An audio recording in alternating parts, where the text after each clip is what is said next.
What if I told you that one of the most powerful kings in Europe wasn't felled by war, betrayal, or poison, but by a molehill? This is not metaphor. It is not symbol. It is the exact, absurd, terrifying truth.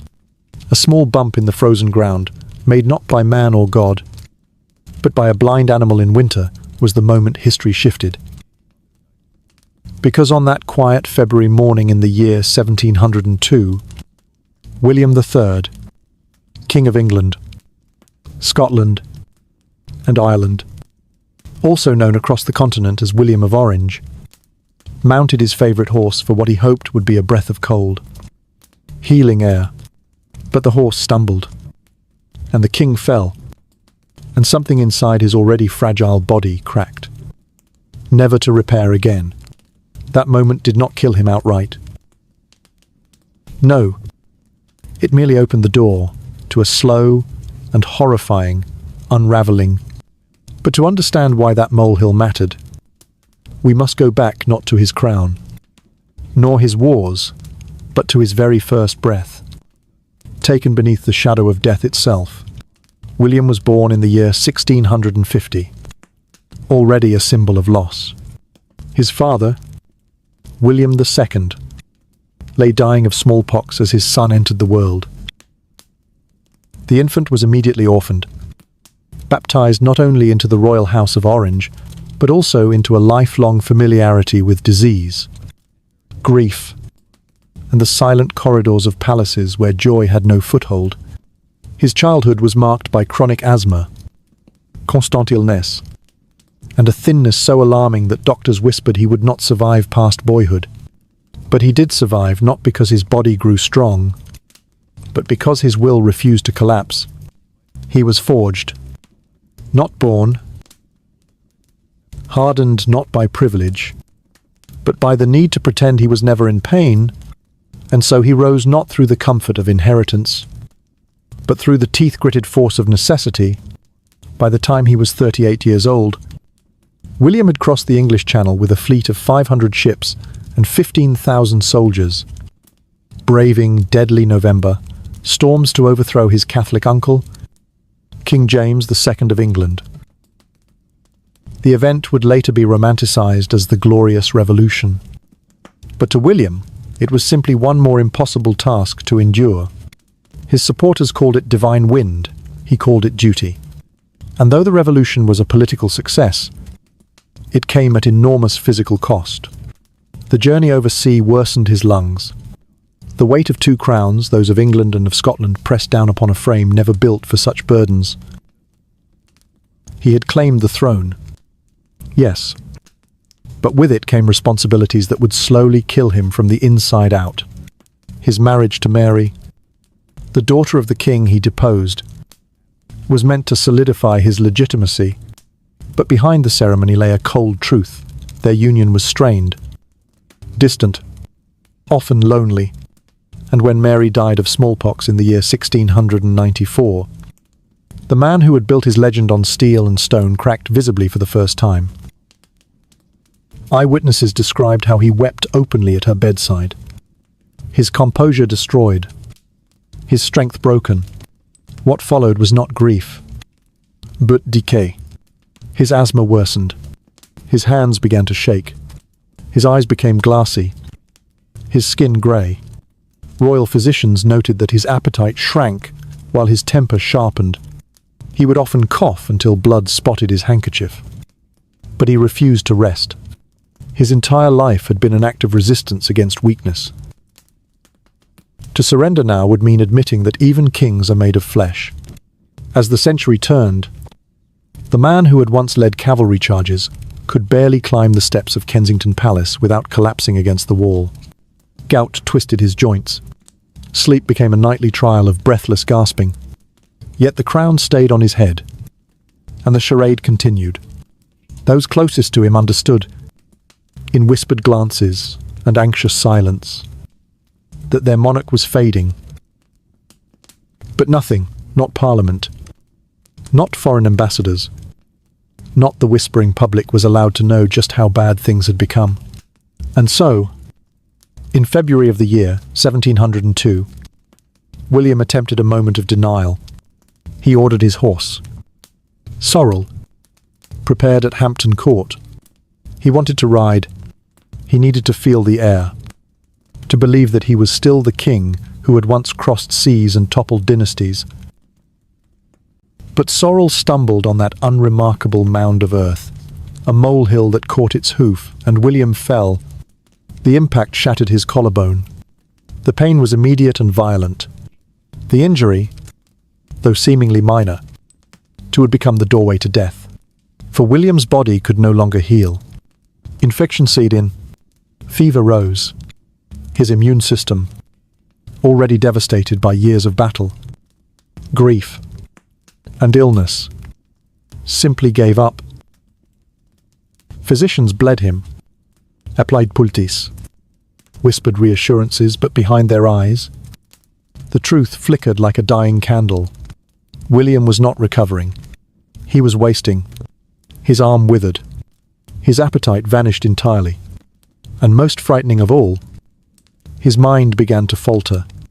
His letters became illegible. His speech slurred into Dutch murmurs. He called for Mary, forgetting she had been dead for 8 years. The man who had once outmaneuvered kings and popes now stared blankly into the distance, lost in half-finished thoughts and imaginary wars. And yet, to the world, he remained strong. His advisors employed body doubles to wave at palace windows. Rumors of good health were carefully planted in diplomatic letters. But within the sick room, everyone knew William III was dying not in a blaze of glory, not by sword or gunpowder, but slowly, invisibly, horrifyingly. The king who had crossed oceans, survived plagues, and ruled 3 nations was being undone by an infection, a fever, and the treacherous rise of earth beneath a horse's hoof. And that was only the beginning.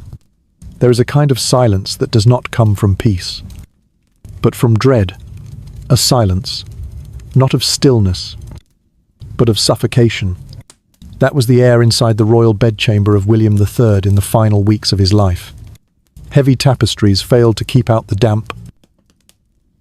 Medicinal smoke drifted through the halls like incense at a funeral. And around the king, cloaked in velvet and shadow, moved a court that no longer governed, but waited.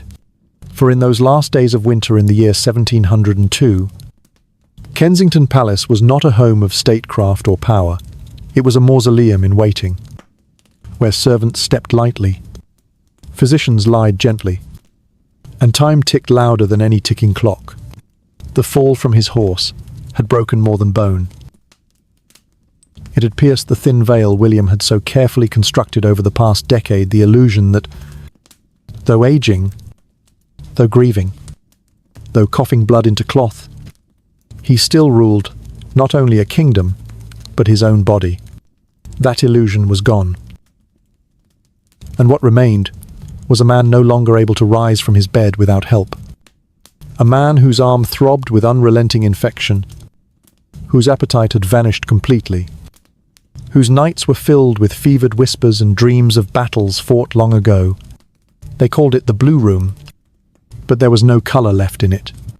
The thick curtains, once azure and gold, had dulled to ash.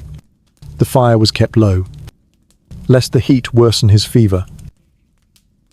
The windows were rarely opened, for the cold air made his lungs seize, and William lay there, surrounded not by counsellors and generals, but by physicians with trembling hands, and servants who watched each shallow breath like it might be the last. The smell of illness sour, bitter, metallic hung in the drapes, soaked into the sheets, clung to the floorboards like something alive. The king, who once slept beneath embroidered canopies sewn in The Hague, now lay twisted beneath damp linen, his body unable to regulate its own temperature, his skin alternating between a ghastly pallor and a flushed, alarming red. Dr. Thomas Gibson, the royal physician, kept a journal one not meant for public view but for the annals of truth. In it, he recorded each decline, each failed treatment, each attempt to coax the king's failing organs back into cooperation. Bloodletting had already drained William of what little strength remained. Poultices of boiled herbs and burnt sugar were applied to his chest, his side, his shoulder. But the infection in the broken collarbone had spread too deeply. His urine had turned the color of strong tea, cloudy with signs of renal failure. His hands, once firm on the reins of horses and kingdoms, now curled inward like claws, purple at the edges, cold to the touch. Gibson, in one entry, described how William's feet began to mottle. As circulation abandoned the outermost parts of the body, his pulse, when it could be found at all, was thready and faint. A distant echo of life retreating. There was no triumph here, no noble death with crown in hand and son at bedside. William had no heir. His queen was long buried beneath Westminster stone. What remained were courtiers and secretaries who drafted transition letters in adjacent rooms, and servants who cried in silence because they had no one else to cry to. The king's closest confidant, Lord Portland, refused to sleep. He sat by the door like a guard dog, refusing to leave his master's side. But even he could not keep the shadows at bay. William began to hallucinate visions not of angels or scripture, but of horses charging through snow, of Mary reaching for him across fire, of cannons being loaded by men with no faces. He mumbled in Dutch. He gasped orders to generals long dead. He would shout suddenly, then fall into silence for hours. On more than one occasion, Lord Portland believed him dead already, only for the king to jolt awake with a sharp, rattling breath, eyes wide but empty. Food had become an enemy. Once, William had been known to eat simply, like a soldier, favouring stews and breads. Now, even the scent of broth sent him into fits of nausea. He could no longer swallow more than sips of water, and even that required assistance. Servants moistened his cracked lips with linen soaked in wine, then wiped away blood that seeped from his gums. His teeth, once clenched in speeches of defiance, had loosened. His tongue swelled in his mouth. His voice had collapsed into a hoarse rasp that few could understand. Communication became a guessing game, glances, nods, and twitching fingers deciphered by those who knew him best. The court attempted to continue its rituals. Ministers arrived in full dress, only to be turned away. The king could no longer sit upright for meetings. He signed documents blindly, his name scrawled like a child's first attempt at letters. When Parliament requested statements, they were given words written not by William, but by advisers pretending to speak with his voice, behind locked doors. The truth was obvious. There was no longer a monarch, only a man caught between this world and the next. One foot already in the grave, the other barely tethered to the sheets of his bed. And yet, the palace continued to lie, not only to the public, but to itself. Mirrors were covered, lest he see what remained of his reflection. Candles were arranged to soften the hollows of his face. An artist, once commissioned to paint him in glory, now painted him in secret, capturing the wasting frame, the translucent skin, the bruised eyes, so that history would not forget what suffering looked like beneath ermine and gold. Outside the chamber, foreign ambassadors whispered in Latin, French, and Dutch about the coming death. Inside, time stretched. 1 hour could feel like 10. One night could feel like a season. And every dawn came not with hope, but with dread would today be the day. The bishop was called. Archbishop Tennyson came quietly. Robes hushed against the stone floors. But William did not want last rites. His relationship with God had always been complicated. He was a Protestant. Yes, but more by politics than by faith. He had ordered churches to be defended, monasteries to be burned, Catholics to be watched, but he had rarely spoken of the soul. When the Archbishop began to pray, William turned away. His voice, barely a breath, muttered for Mary, not for heaven, not for mercy, just for her. And what did those around him do? They waited. They paced. They wept silently. Some wrote letters home, describing the horror of watching a man disintegrate piece by piece. Others drowned their fear in wine or distraction. But no one, not the doctors, not the bishops, not the generals, could stop the tide. William's breath became laboured. He would pause between inhalations, as if forgetting what air was. His ribs jutted out like scaffolding. His bed was changed multiple times a day, as his organs began to fail, and his dignity gave way to what the body does when it dies too slowly. On the 7th night of March, a storm passed over London. Wind howled through the chimney stacks, and lightning cracked over the Thames. Inside the chamber, William lay motionless, his chest rising only when shaken. His eyes had stopped focusing. His body had turned yellow. His fingers twitched once, then not again. By dawn on the 8th day of March in the year 1702, the Chamber of Shadows was silent. William III of England, William of Orange, conqueror of James II, survivor of war, defender of Protestantism, builder of alliances, and breaker of his own body, was dead. And outside, the people still didn't know. When a king dies, it is not just a man who is lost, it is a system, a symbol, a scaffolding of power that trembles with the sudden absence of breath. And in the case of William III of England, the breath may have stopped on the 8th morning of March in the year 1702, but the battles that surrounded his body, battles of secrecy, succession, science, and state, had only just begun. For while his final breath was ragged and his hands had turned the colour of bruised plums, while his skin had pulled tightly across bone and his eyes had dulled to glass, those who stood beside his bed did not weep freely. Instead, they turned like clockwork into the roles they had been preparing for in whispered meetings and shadowed hallways. They had not waited for grief. They had prepared for the war after the body died.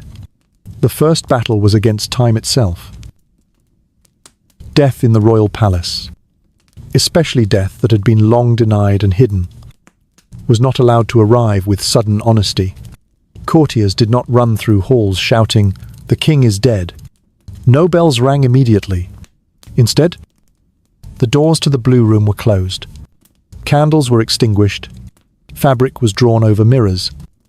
Not for mourning, but to delay, to stall, to compose the lie, because the truth of William's death could not be allowed to leave the room unshaped. It had to be dressed in dignity, wrapped in state, and handed to the public like a relic in silk. His body, emaciated and stiffening, was tended not with reverence, but with urgency. The face, sunken and grey, had to be lifted. The bones had to be reposed in positions that would suggest sleep rather than decay. The royal embalmers were summoned in haste, and their work began not with scripture, but with shears and knives. They peeled away the monarch's last layer of privacy. The organs were removed, blackened lungs that had for decades clung stubbornly to breath, kidneys that had long since ceased to function, a heart enlarged and damaged from years of strain. These were catalogued in silence, placed in jars, hidden from the eyes of the court.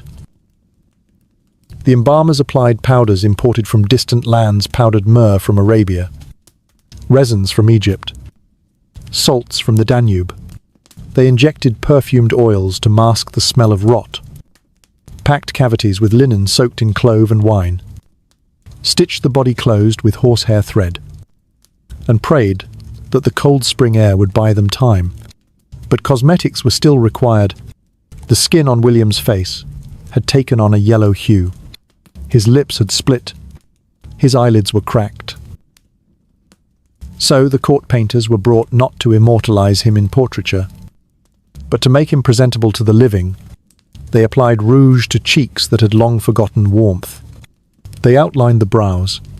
They shaded his sunken eyes until they seemed not dead, but resting. His funeral garments, heavy velvet, white gloves.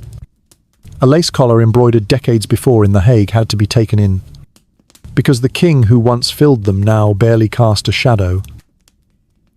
The buttons were fastened by servants who wept in silence. Not because the king was gone, but because they could not speak of how long he had already been gone. Outside the palace walls, London stirred with unease. Rumours had begun to spread in the weeks before his death. Why had the king not been seen? Why did his public letters appear in a different hand? Why had foreign diplomats reported a man who looked less like a ruler and more like a corpse in motion? But no official announcement came. The machinery of monarchy hummed forward, greased by silence and fear. Ministers issued statements declaring that the king was resting, that he was recovering, that he had retired for the season. In reality, his body was beginning to stiffen beneath a canopy of gold, guarded by men who stood not as protectors of power, but as sentinels of a fiction. But the truth cannot be embalmed forever. On the afternoon of the 10th of March, the death was made public. Bells rang. Black drapes were hung across Whitehall. The city fell into official mourning. And yet, for many, the announcement came not as a shock, but as confirmation. They had seen the dimmed windows. They had heard the silenced court. They had noticed the missing horses and the quiet kitchens. And now, the veil was lifted. The king was dead. What followed was a performance grand, choreographed, and deeply deceptive. His body was placed in a coffin lined with lead, set upon a platform draped in state colours. Courtiers passed by, murmuring prayers. Foreign dignitaries arrived in black. The public was allowed into Westminster Hall to gaze upon the figure they had known only through etchings and myth. But what they saw was not William. It was the idea of him, painted and propped, composed into a final lie of strength. Those who had witnessed his final days, who had held the damp cloth to his lips, or turned his wasted frame in the night, knew the difference.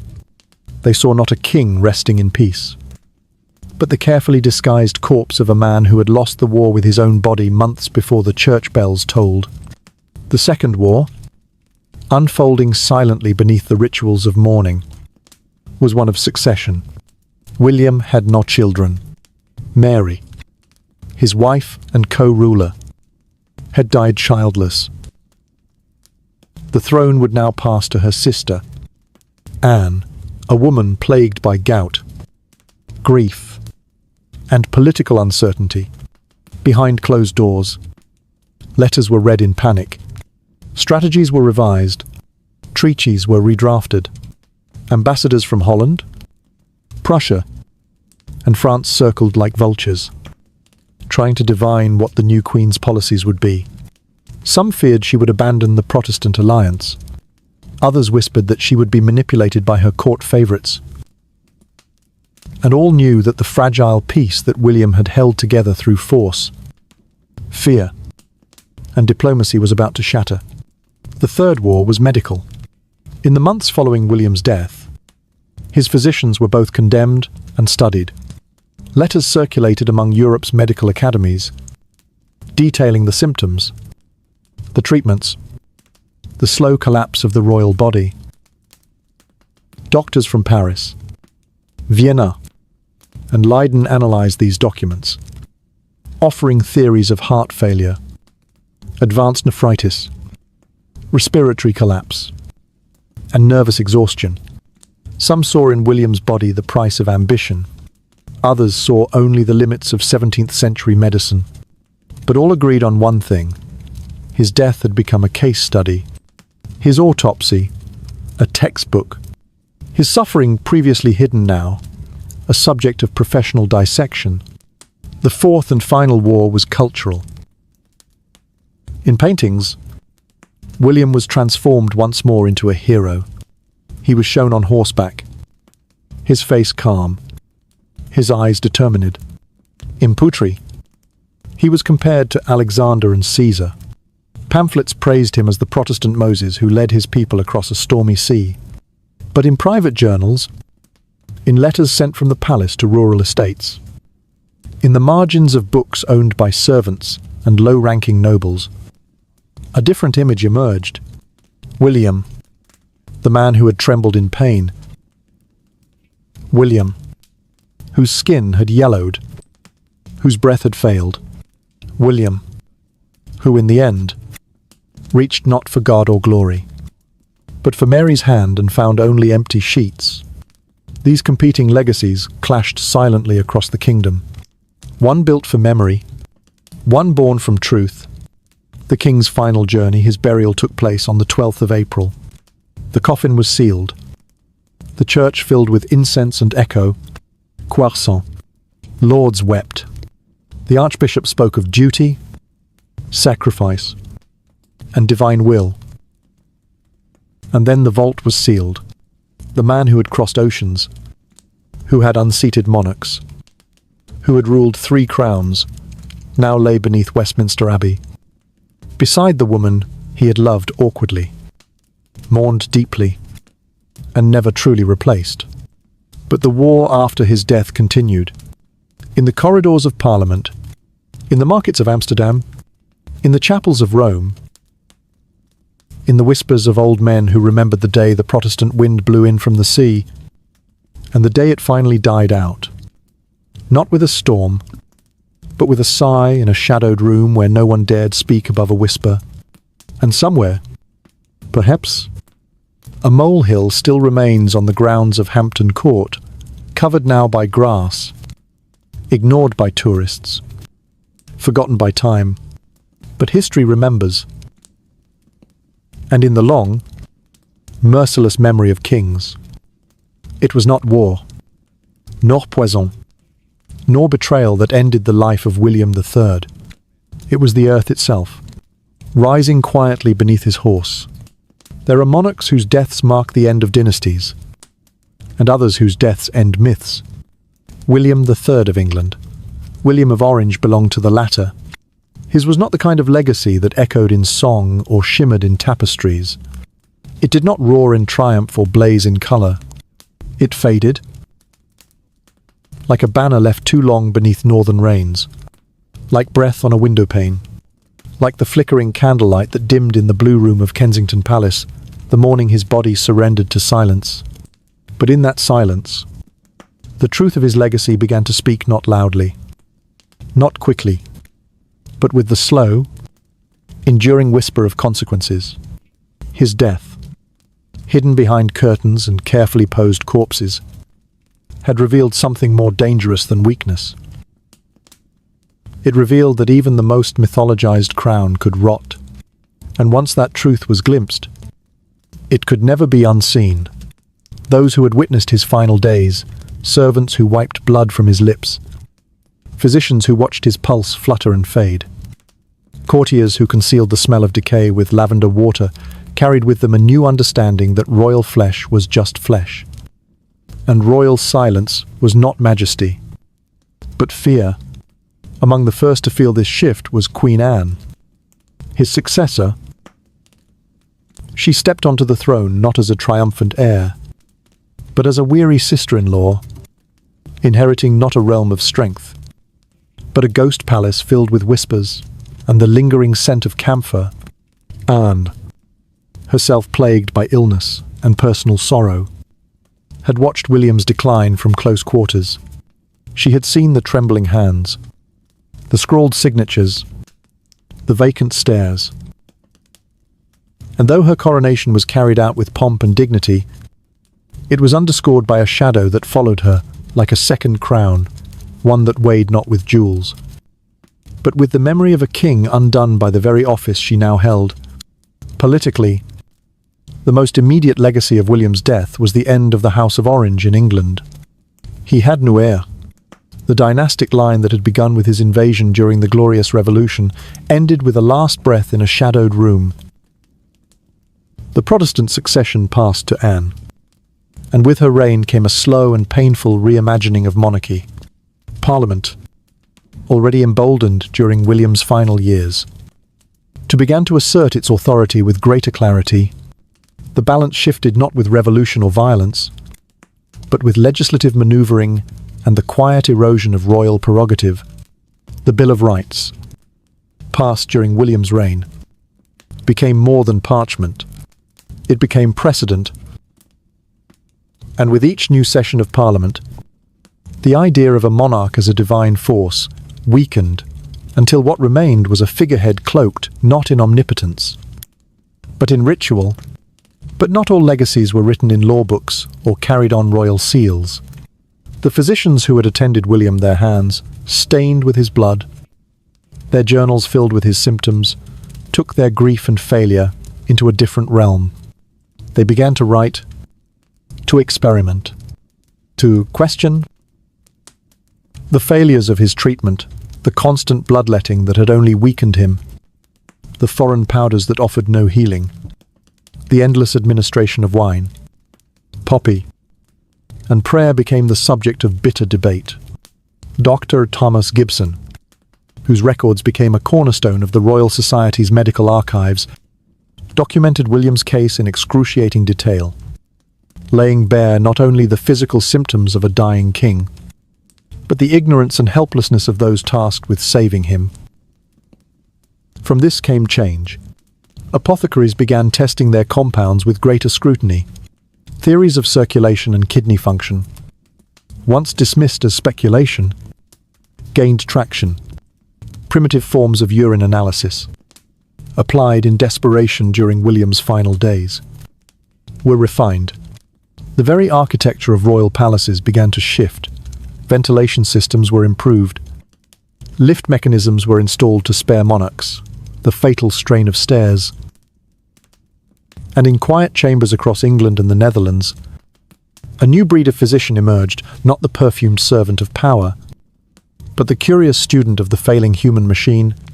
There were other legacies, less visible, but no less profound. The servants who had attended William in his decline wrote letters, some hidden, some now preserved in family archives, describing nights of unspeakable sorrow and days spent pretending. In these documents, we find not flattery, but fear. They speak of the sound of a monarch gasping for air, of the discoloration of skin, of the tremor that made even lifting a cup a two-man task. One servant wrote, "We dressed him each morning not for court, but for illusion." The body beneath the robes was not that of a king. It was that of a man whose bones wished only to lie still. Such testimonies reshaped the perception of royal life, not immediately, not publicly, but deep within the psyche of a nation. Artists began to paint monarchs with more realism, less idealism. Portraits showed wrinkles, weight, age. Writers no longer penned odes to eternal power, but elegies to fleeting glory. The crown, once a symbol of invincibility, became something more tragic, a symbol of burden, of sacrifice, of the cost of being watched, even as you wither. The public, too, had changed. When news of William's death finally reached the streets of London, there was shock, but not surprise. Markets had already faltered weeks before. Gossip had flowed through taverns like spilled ale. And yet, when the funeral procession passed through the city, there were cheers and tears, because though William had died slowly and shamefully, he had also lived in service. The people mourned not the illusion, but the effort. They mourned the man who, despite every injury, had ridden, written, ruled, who had crossed the sea in storm and returned no more. Even beyond Britain, the tremors of his death could be felt. In the Netherlands, where he was once stadtholder, church bells rang for hours.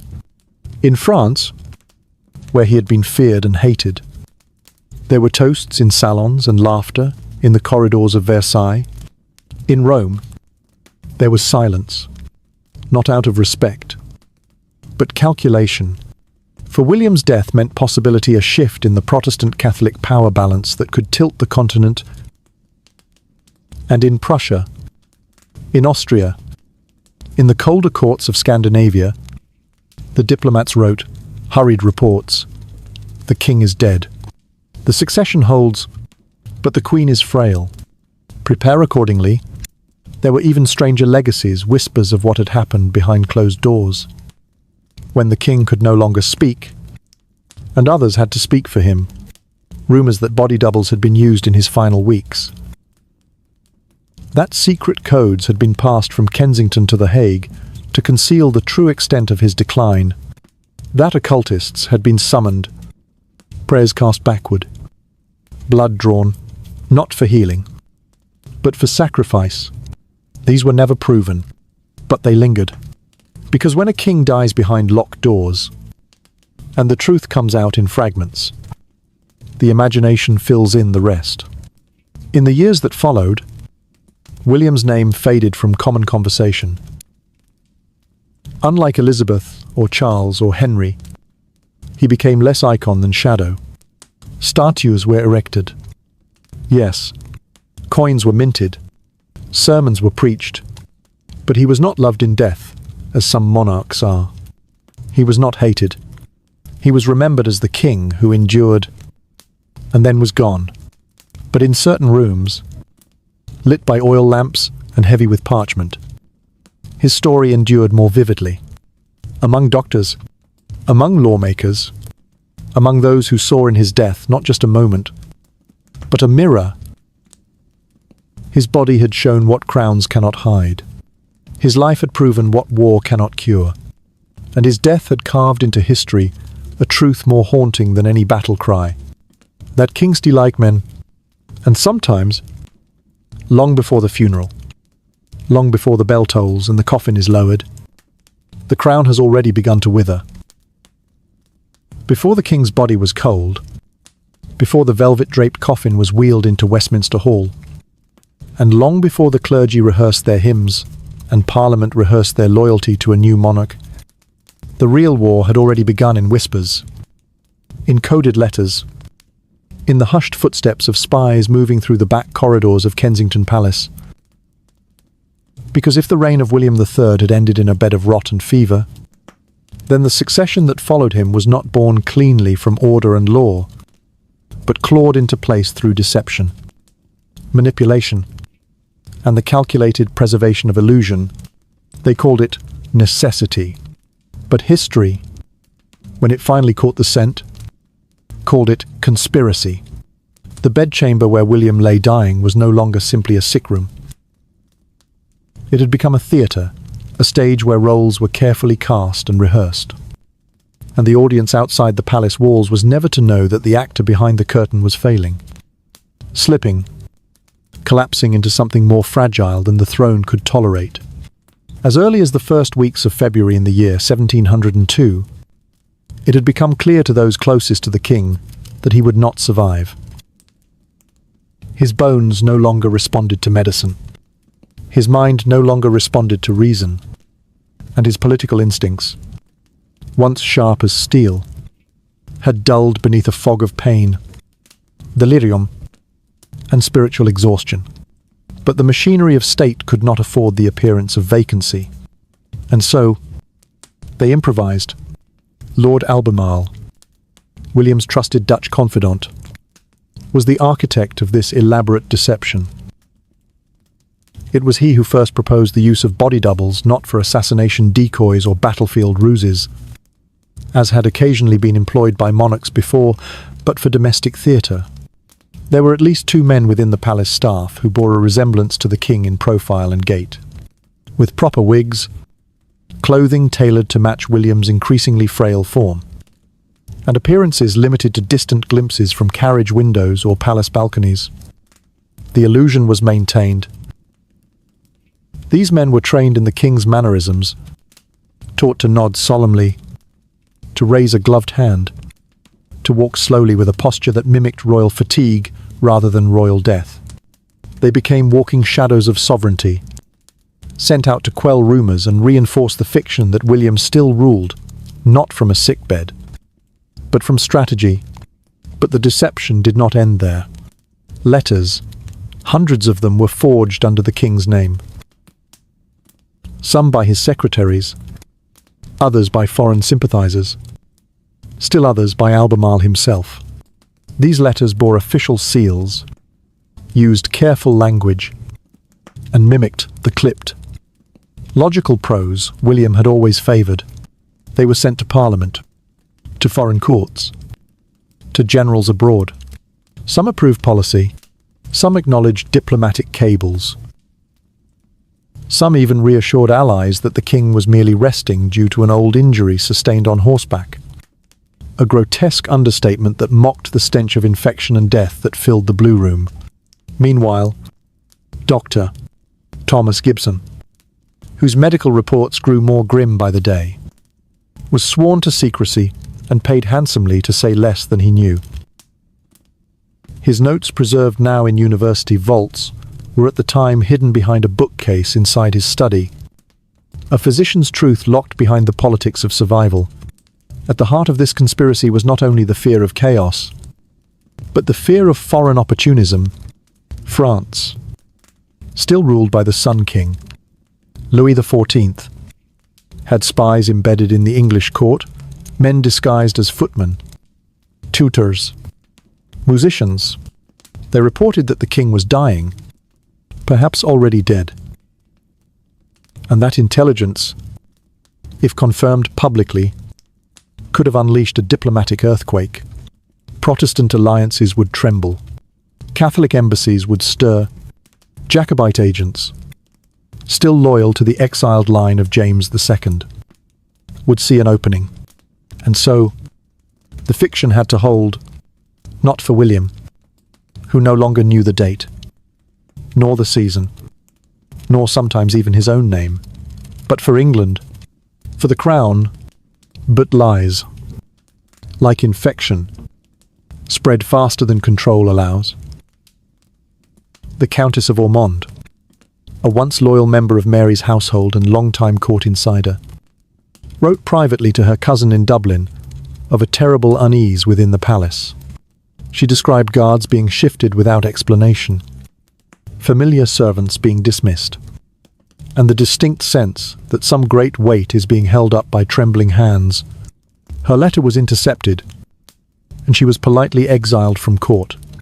Her testimony, however, survives.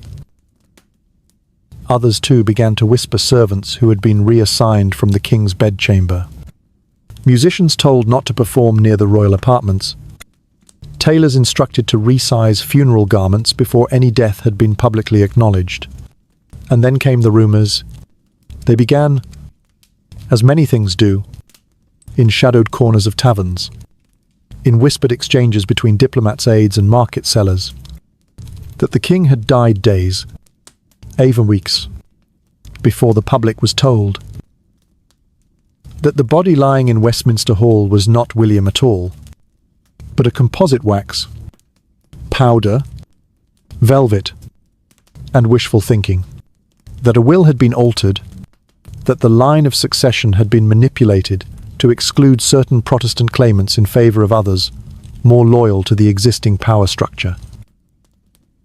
And most dangerous of all, that William had fathered a child in secret, an illegitimate son, hidden in the Low Countries, whose claim to the throne had been quietly buried beneath layers of forged records and paid silence. No such child was ever found. But the damage had already been done. Jacobite pamphlets, printed in Edinburgh and smuggled south by night, accused the English government of concealing the truth of William's death in order to prepare a false succession. They claimed that Anne's ascension had been orchestrated not by law, but by cover-up.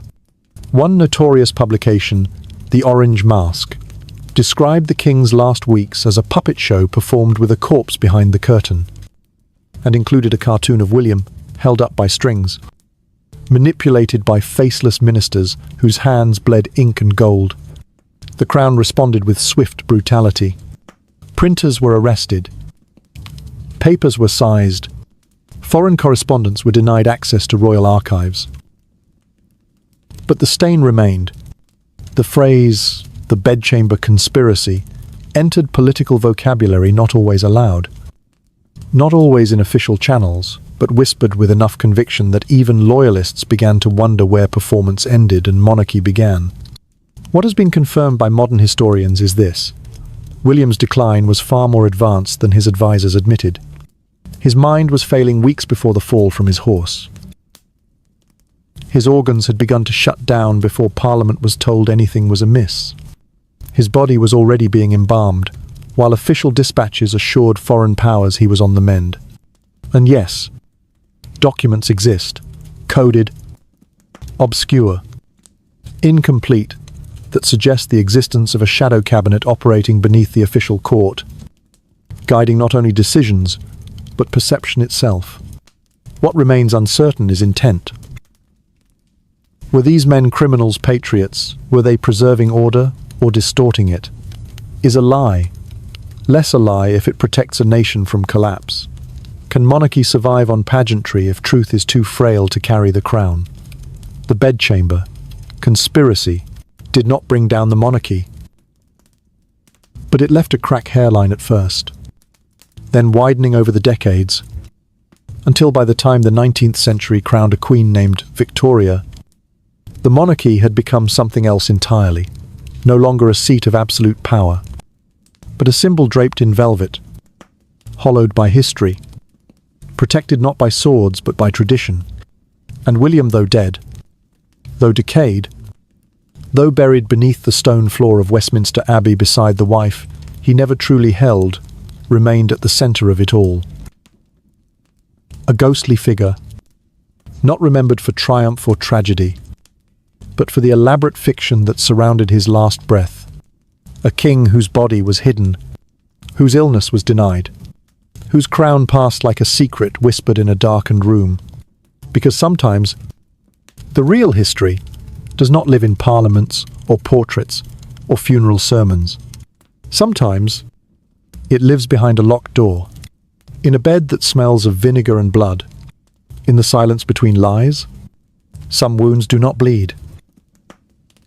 They make no sound, leave no visible scar, and yet they alter everything. The slow death of William III left no battlefield, no smoking ruins, no shattered statues. What it left was silence, a silence so thick it swallowed men whole. Not the public silence of a mourning nation, where bells toll and eulogies echo through cathedrals, but a deeper silence, carried by those who had stood too close for too long. They did not speak of what they had seen, not because they had been ordered not to, but because they no longer could. There is something unnatural about watching a king die behind closed doors. It is not just the decay of a body, it is the unraveling of illusion. Those who served him day and night. The hand and foot entered his chamber as subjects and emerged as witnesses, burdened with the knowledge that the figure who had once commanded armies and dictated laws had become something smaller than a man. They saw the emaciation. They smelled the infection. They held the damp cloth to his mouth when he could no longer drink. And they held their own breath when he forgot who he was. For Dr. Thomas Gibson, the silence became a cage. His hands had held the king's weakening wrist, had tried to track a pulse that flickered like a guttering candle. He had bled the king, dosed him with tinctures, soothed him with opium, and recorded every grim milestone in his private journal. And yet, when the body was laid in state, dressed in gold and lace, it was not the man he had known that the world mourned. It was a fiction, a reconstruction, a painted mask on a corpse. Gibson began to drink, not in celebration, not in shame, but in acute despair. He wrote fewer letters. He attended fewer lectures. When asked about the king's death, he would say only, "He suffered longer than anyone should be allowed." It was not a complaint. It was an indictment. The servants fared no better. One footman, whose name history did not record, left a note inside the lining of a trunk that would not be opened until more than a century later. It read, "I held the chamber pot for a god, and he cried when he could not lift his arm." Another, a maid assigned to the Queen's former rooms, reportedly refused to enter the king's quarters even after his death. "I can still hear him coughing," she told a friend, "and sometimes I think he's still there." She died childless, unmarried, and rarely spoke after leaving the palace. Lord Portland, the king's oldest friend, bore the silence differently. He had once shared campaigns with William, had ridden beside him, fought beside him, argued politics beside firelight in the military tents of Flanders. But in the final weeks, Portland had watched a mind he revered fall apart. He had listened as William called out for Mary, for long-dead commanders, for horses that had died decades earlier. He had helped carry messages in William's name, knowing full well the king no longer understood what was being written. After the funeral, Portland withdrew from court. He did not retire formally. He simply disappeared.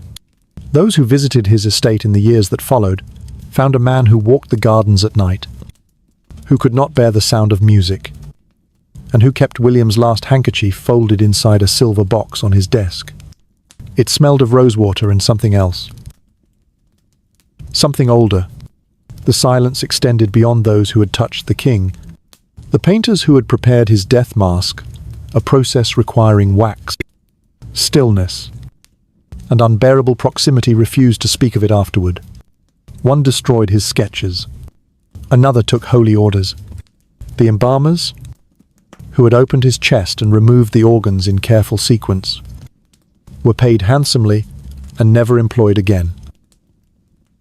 It was said that one of them could no longer eat meat, that the smell had stayed in his nose for years. But perhaps the most haunting silence came from Queen Anne. She had risen to the throne not with joy, but with dread. The memory of her brother-in-law's death lingered around her like perfume that would not fade. Though she was never known for strength of constitution, her decline after the coronation was sharp and visible. Those close to her described a monarch who flinched when passing the Blue Room. She ordered its windows to be sealed permanently. She refused to discuss William in council. Even when praised for her restraint, she would answer only, "Let the dead keep their sleep." Historians often overlook the emotional aftermath of royal death. They catalogue treaties, transitions, and state funerals. They analyze succession and public sentiment. But what they rarely study is what remains in the minds of those who watched, truly watched, as power withered in a bed, as sweat soaked into linen, as skin peeled from the face of majesty. The emotional cost does not appear in royal archives. It lingers in marginalia, in unsigned documents, in burned letters that leave only singed edges behind.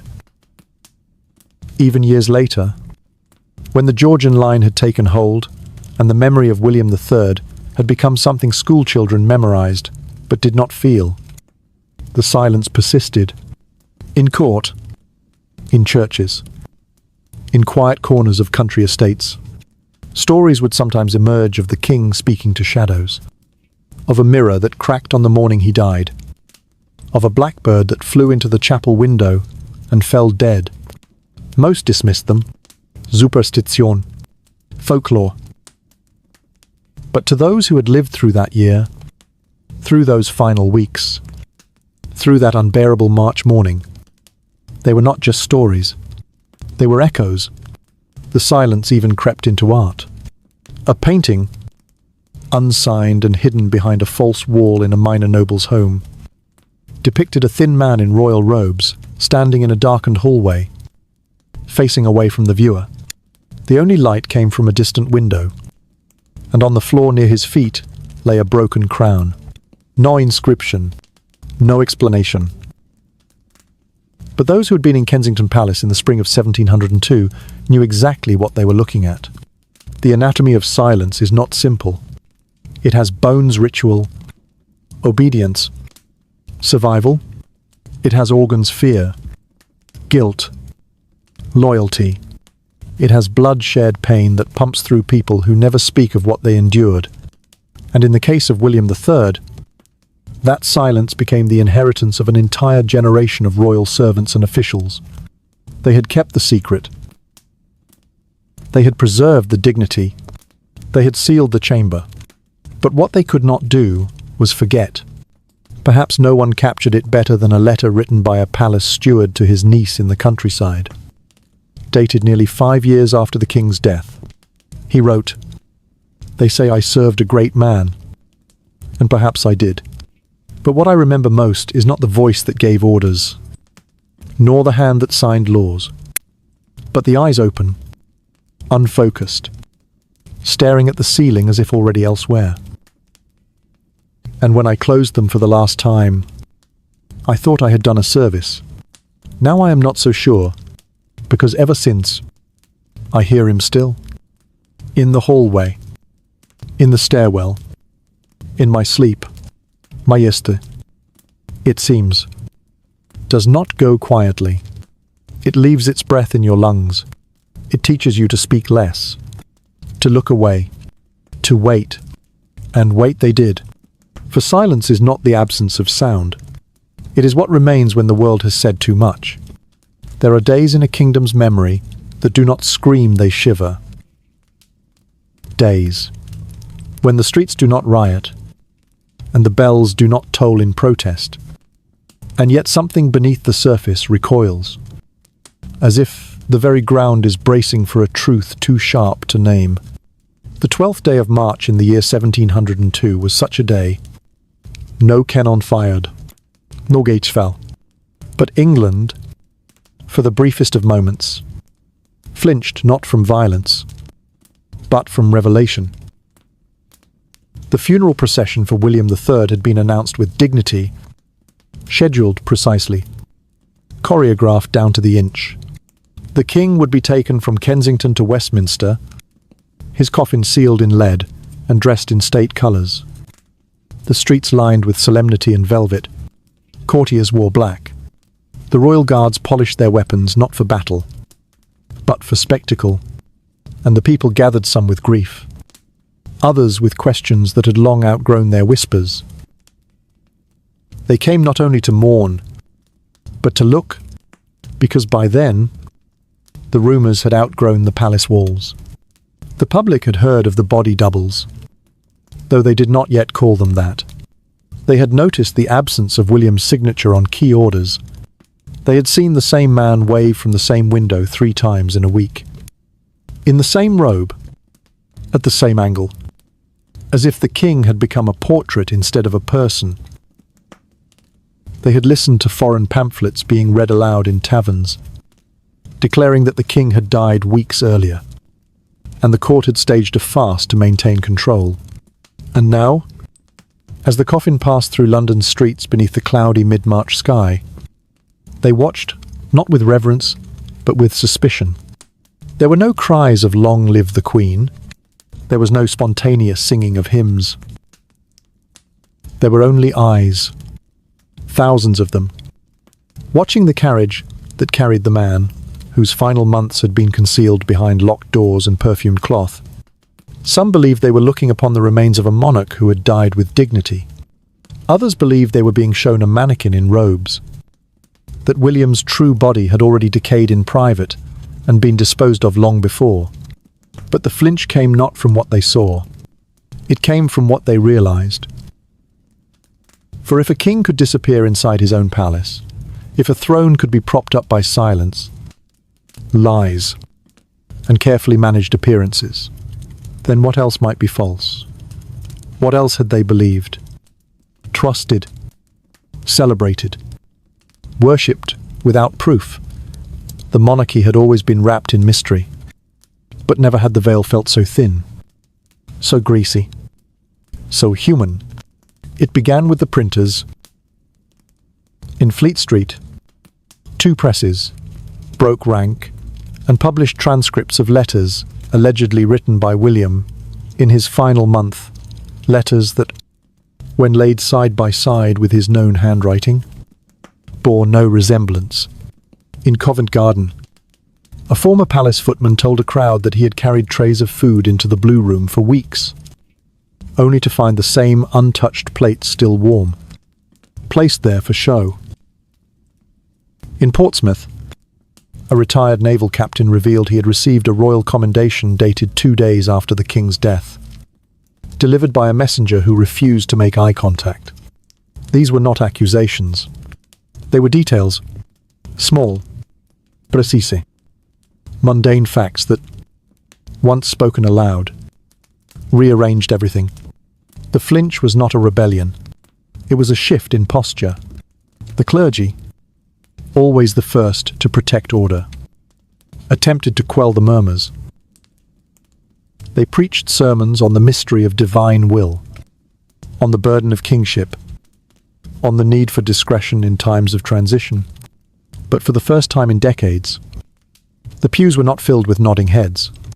People listened with narrowed eyes, because faith, once unshaken, had begun to tremble beneath the weight of what it had been used to conceal.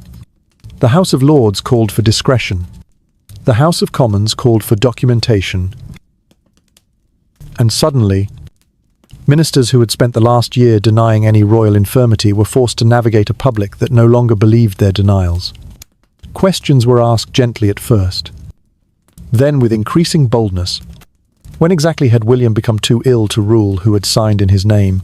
Who had known? And who had remained silent? Queen Anne's court tried to move forward, but even her coronation weeks later felt subdued. The applause was brief. The crowds were smaller than expected. One observer noted in a private letter that the Queen's face wore the expression of someone inheriting not a crown, but a crime. But it was not the Queen who bore the brunt of suspicion. It was the system, because what had died with William was not just a man, it was the illusion of perpetual majesty. His final months, once hidden by gold-threaded curtains and the dull echo of ceremonial footsteps, now stood exposed like the bones beneath a wax mask. For decades, the people of England had known that kings could be flawed, uncruel, wasteful, but now, for the first time, they saw that kings could be orchestrated, assembled from fragments, projected like shadows, and sold back to the public with a signature not their own. In the countryside, local newspapers reprinted excerpts from French and Dutch papers, each offering their own version of events. One article claimed the king's body had already been partially decomposed when placed in the casket. Another described a secret letter from a physician in The Hague, who swore the king had been unconscious for the better part of 2 months. No proof was offered, but none was required. The air had already shifted. London merchants began to speak cautiously of the court. Noble families distanced themselves from the inner circle of William's final council. And in drawing rooms, parleurs, even churchyards, a new phrase took root: palace silence. It meant anything carefully orchestrated to look real, but built entirely of fear.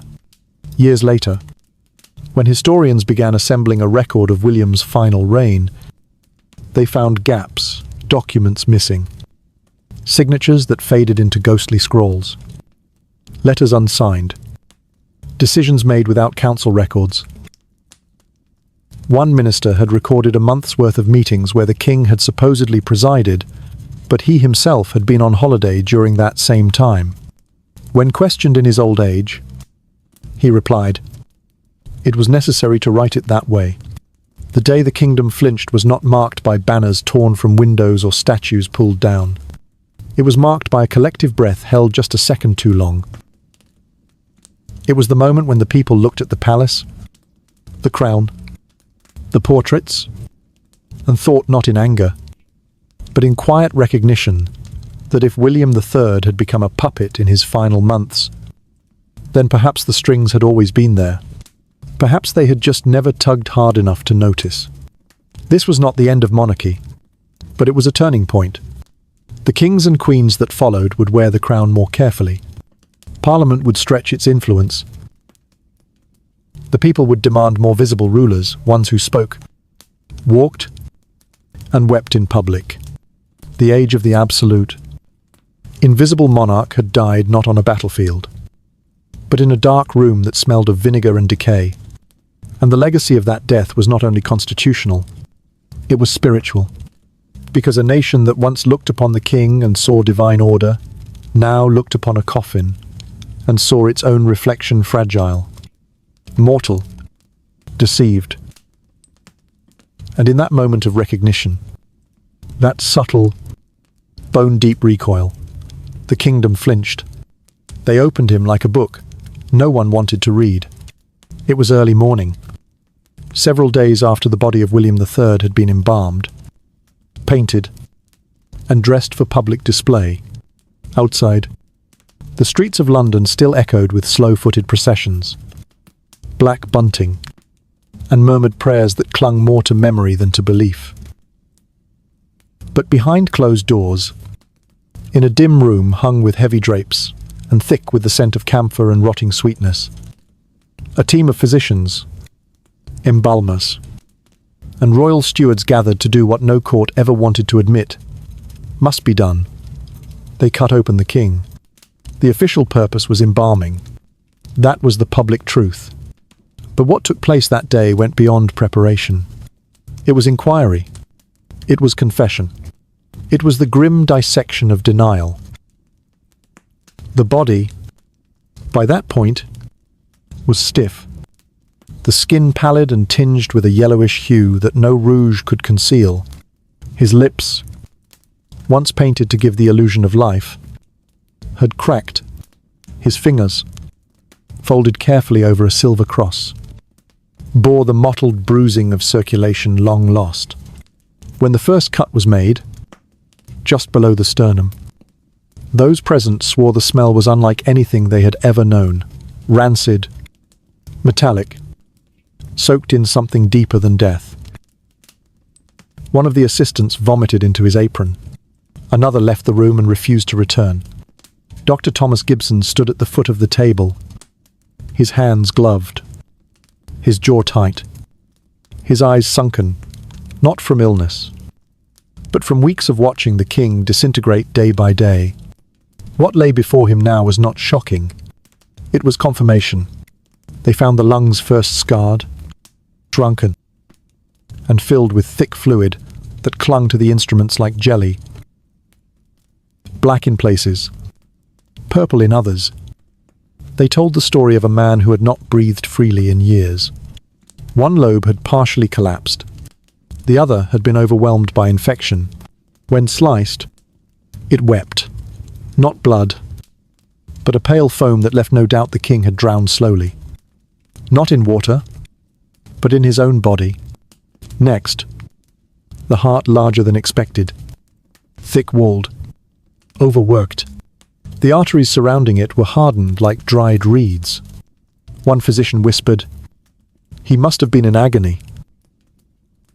Another, more quietly, added, "And yet he never said." They peeled back the muscle, found signs of old inflammation, and saw the unmistakable narrowing of vessels that no leech or tonic could have cured. The heart had kept beating long after it should have surrendered, as if compelled by pride alone. Then the liver distended, discolored, sluggish. Years of medication, bad food, and stress had turned it into a bloated ruin. And the kidneys, perhaps the most telling of all, shriveled, pale, pitted with stones. Dr. Gibson did not need to speak. Everyone in the room knew the king had not been merely dying in those final weeks. He had been poisoning himself from the inside out. His body had become a vessel of slow collapse. Nothing had functioned correctly. Nothing had spared him. They opened the stomach last. It was nearly empty. Inside, they found undigested broth, a few flecks of wine, and something that made one man step back in stunned silence. 2 small beads, sewn into a scrap of ribbon. A charm. Perhaps a desperate superstition, evidence of someone's hope, or someone's fear. It was never claimed. The autopsy report was never made public. The findings were not printed, not spoken of in court, but the notes were taken, they were copied. They were whispered into the ears of the Royal Society, where curious men who had long sought to study the limits of life suddenly found themselves in possession of a perfect case.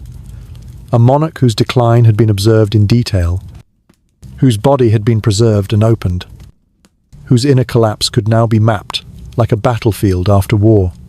And so, from that hidden room in Kensington Palace, something unexpected began to grow.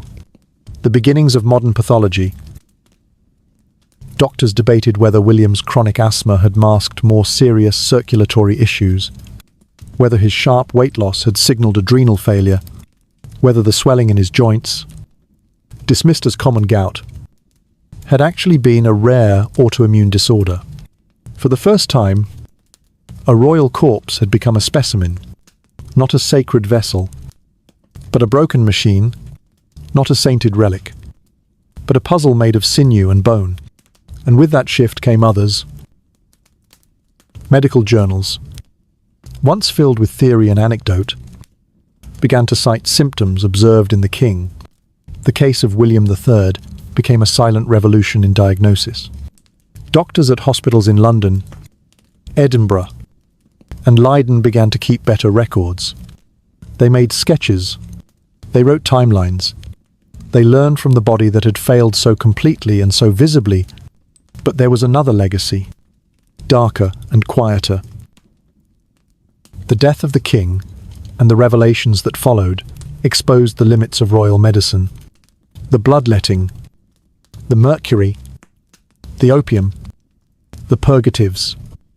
The astrologers consulted in secret. The necromancers paid in gold. None of it had worked. None of it had saved him. And so, a generation of courtiers, doctors, and commoners began to question the very notion that power could protect from decay, that the crown could stop time. That privilege meant immunity. For if a king could rot from the inside, unseen beneath layers of velvet and ceremony, then perhaps everyone was vulnerable. Perhaps medicine, not ritual, was the true safeguard against death. Perhaps science, not silence, was the way forward. Yet, even with this reckoning, the truth remained carefully wrapped. The autopsy report was buried deep in royal archives, locked away, guarded not by chains, but by tradition. Only a few copies survived, passed in private, between doctors who knew what they had seen, who had smelled what had risen from the open chest of a sovereign, and it haunted them. Dr. Gibson never practiced again. He retired to the countryside, where he lived in quiet anonymity. It was said he refused to treat anyone with respiratory illness. Others followed similar paths. Those who had touched the royal body, who had looked into the soft decay of the king's face, who had seen how thin the wall was between majesty and ruin. They carried it not as knowledge, but as burden, because to know what lay beneath the crown was to never again believe in the lie of untouchable power. In time, William's body was interred beside Queen Mary, in a tomb carved with victories, dates, and lineage, but nothing of illness, nothing of suffering, nothing of the slow collapse beneath the crown. And so the official story remained that he had served, ruled, and passed in dignity, but deep below that inscription, beneath the stone and pageantry, Beneath the velvet drapes and embroidered banners, beneath the prayers and proclamations, there was another truth. A truth found in lungs that drowned him, in kidneys that poisoned him, in a stomach emptied of nourishment, in a heart too tired to beat. A truth carved in silence. A truth etched not in marble, but in muscle and bone. There are deaths that leave a vacuum, and there are deaths that leave a map. William III of England, king, warrior, ghost left both. His end was not explosive. It was not cinematic. It did not rattle the windows of Europe or paint the skies in war. It came, instead, like mold on stone, creeping, inevitable, denied, until it could be denied no more. And when the final veil was lifted, when the wax face in the coffin gave way to rot and revelation, the kingdom that remained was not shattered. It was sobered. In the months that followed the king's burial beneath Westminster Abbey, England did not erupt. The sun still rose over the Thames. Church bells still rang. Parliament still convened. But something had shifted beneath the surface.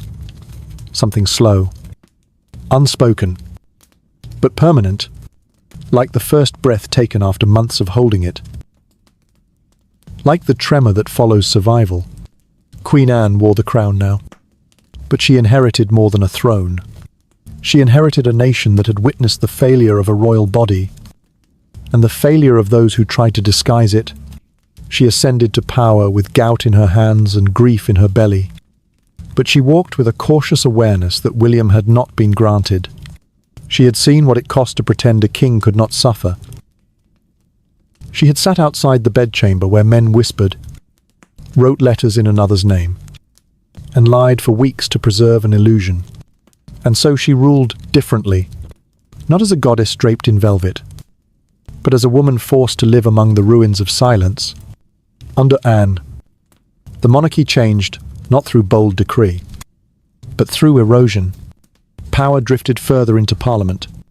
The divine aura around the sovereign dimmed, replaced by duty and decorum. She spoke carefully, travelled rarely, and showed her ailments without shame. And the people, having lived through the deception of William's final months, responded not with rebellion, but with realism. They no longer asked their monarchs to be eternal. They asked them to be present. And that shift, the acceptance of fragility over false grandeur, became the seed of a new kind of monarchy. It was not just politics that changed.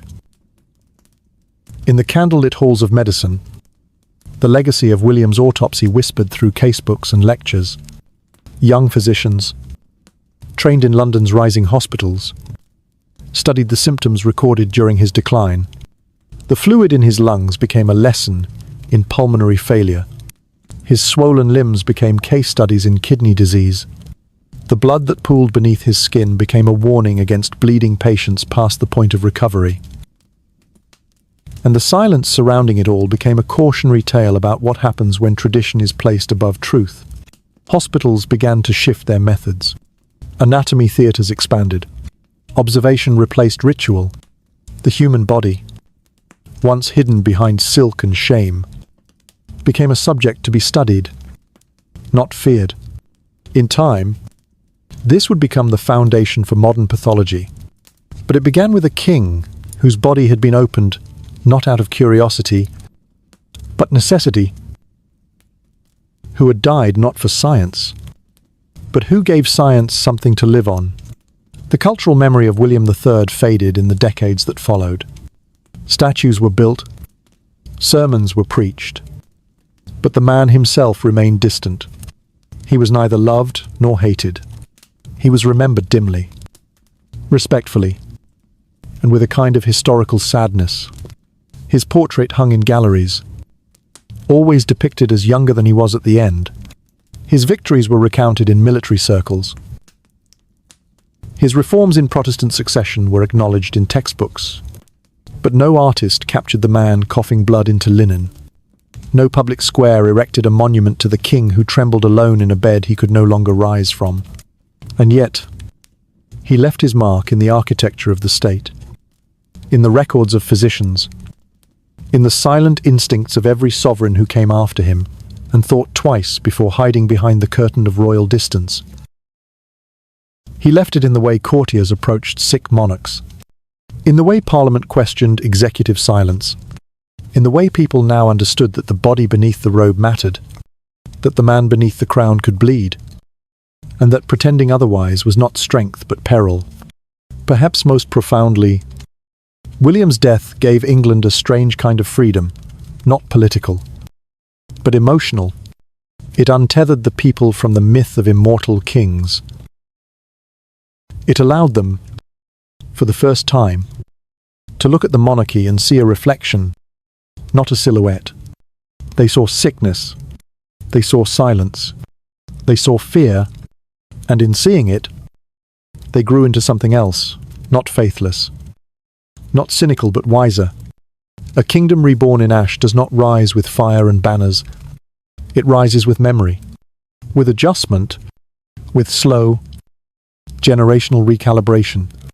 It keeps the crown but wears it differently. It maintains tradition but with a new vocabulary. And so, the England that emerged from William's death was not an empire rising but a people learning. Learning that no man, no matter how crowned, can be made immune to time. Learning that truth, even delayed, is stronger than illusion. Learning that silence, when it breaks, leaves echoes behind. And so, when the next king lay dying, be it in Windsor, or St. James's, or any palace yet to be built, there were no more whispers of body doubles. There were no more fabricated letters sent after the pulse had stopped. The bedchambers were lit. The doors were not locked. And when death came, it was not hidden. It was met, not with panic, but with preparation.